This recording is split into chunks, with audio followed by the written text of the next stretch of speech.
नमस्कार मित्रांनो, 3 मे भागामध्ये कालिंदी लीलाला विचारते, खरं खरं सांग, तुला एजेने नकार का दिला? लीला घाबरते. रेऊ म्हणते, ताई अगं सांग ना, तिकडे काय झालं?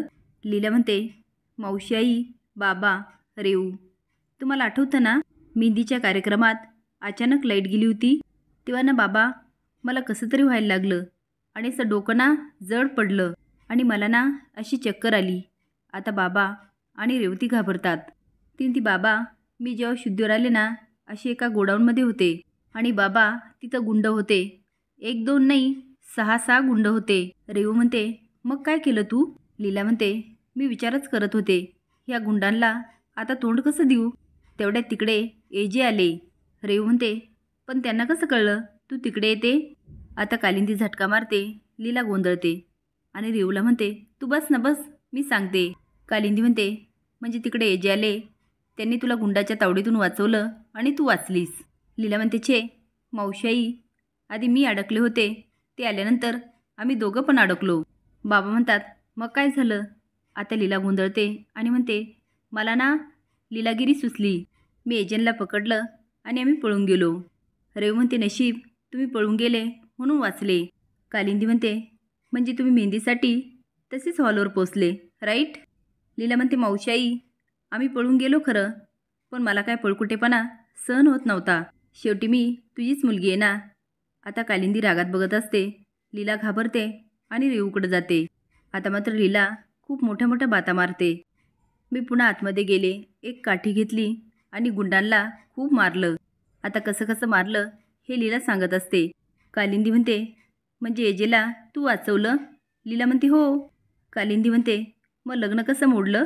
तू जर एजेला वाचवलं तर त्यांनी तुझ्यावर इम्प्रेस व्हायला होतं. तू त्यांचा जीव वाचवलास ना. आता लीला गोंधळते. बाबा म्हणतात, कालिंदी बरोबर बोलते. रेऊ म्हणते, हो ताई, असं कसं झालं? बाबा म्हणतात, त्यांनी लग्नाला नकार का दिला? लीला मनात म्हणते, असं काहीतरी कारण सांगावं लागेल जे सगळ्यांनाच खरं वाटेल. ते तुम्हाला सगळ्यांनाच माहिती आहे, अंकल किती परफेक्ट आहे. त्यांना वाटलं असेल एका मुलीने आपल्याला वाचवलं आणि उद्या जर पत्रकारांना कळालं आणि पेपरमध्ये बातमी आली तर त्यांचं काय राहिलं असतं. आता लीला भरभरून फेकत असते. कालिंदी म्हणते, किती खोटं बोलशील? बाबा म्हणतात, कालिंदी अगं जरा तरी विश्वास ठेव. कालिंदी म्हणते, ह्या मुलीवर माझा अजिबात विश्वास नाही आहे. बाबा म्हणतात, रेऊ, ताईला आत घेऊन जा. जाता जाता लीला म्हणते, अगं मावशाई, मी खरं, आणि निघून जाते. इकडे सरू आणि लक्ष्मी खूप डान्स करत असतात. सरू आनंदाने वहिनी वहिनी करत फिरवते आणि बेडवर ढकलते. लक्ष्मी म्हणते, सरू अगं कोणीतरी ऐकेल, एक काम कर ना, पूजा वहिनीला सांग ना ही गुड न्यूज. सरू फोन करते. गाडीमध्ये विक्रांत आणि पूजा असते. सरू म्हणते, पूजा वहिनी, एजेचं लग्न मोडलं. पूजा म्हणते, लग्न मोडलं म्हणजे असं कसं मोडलं? ती आता झालेला सगळा प्रकार सांगते आणि म्हणते, त्या वेंदाळ्या मुलापासून आपली सुटका झाली. वहिनी वहिनी वहिनी, मी खूप खुश आहे. लक्ष्मी म्हणते, सरू जरा हळू बोल ना. सरू म्हणते, वहिनी, तू आणि दादा डायरेक्ट इकडे या. पूजा म्हणते, अगं पण. विक्रांत म्हणतो, सरू आम्ही येतो तिकडे.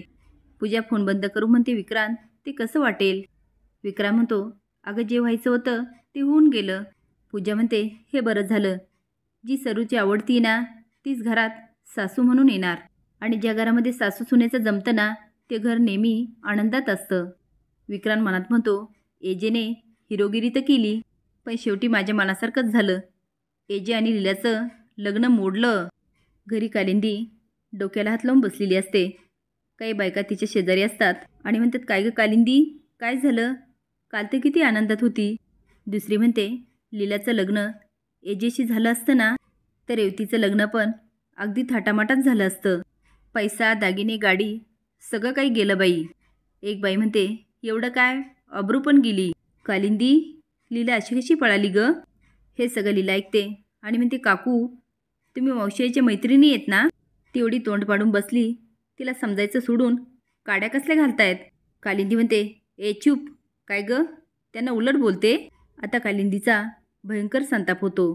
लीला म्हणते, मावशाई, लोक काय बोलतील ह्यावरून आपण आपल्या मनाची शांती कशाला घालवायची?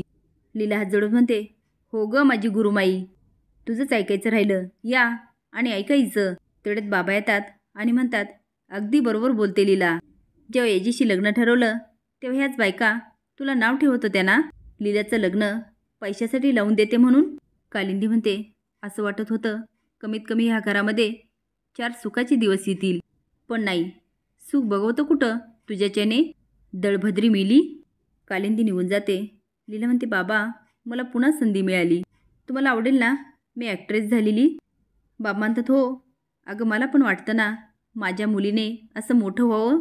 इकडे विक्रांत आणि साळुंके मस्त पार्टी करत असतात.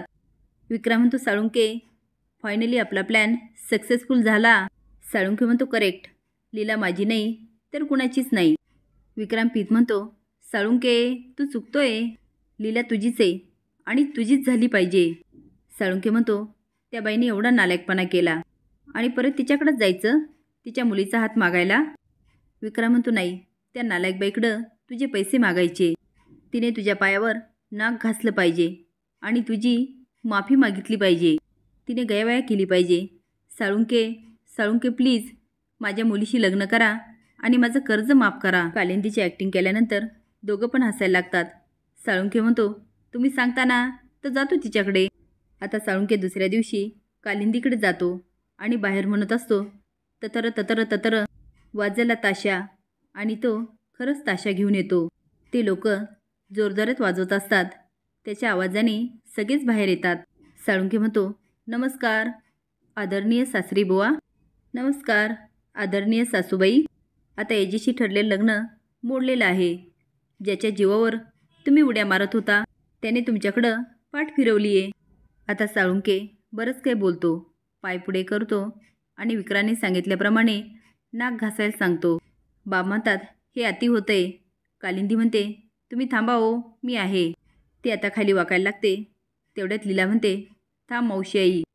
कालिंदीच्या समोर उभी राहते आणि म्हणते, तुमची हिंमत कशी झाली मावशी आईशी असं बोलायची? माझं एजेंटबरोबर लग्न होऊ दे किंवा नको होऊ दे, त्याच्याशी तुमचा काय संबंध? आणि राहिला प्रश्न तुमचा, तर तुमच्याशी मला मुळीच लग्न करायचं नाही आहे. साळुंके म्हणतो, इतका माज? लीला म्हणते, हो, कारण याच्या आधी मावशीची इच्छा होती माझं लग्न तुमच्याशी व्हावं, म्हणून मी गप्प होते.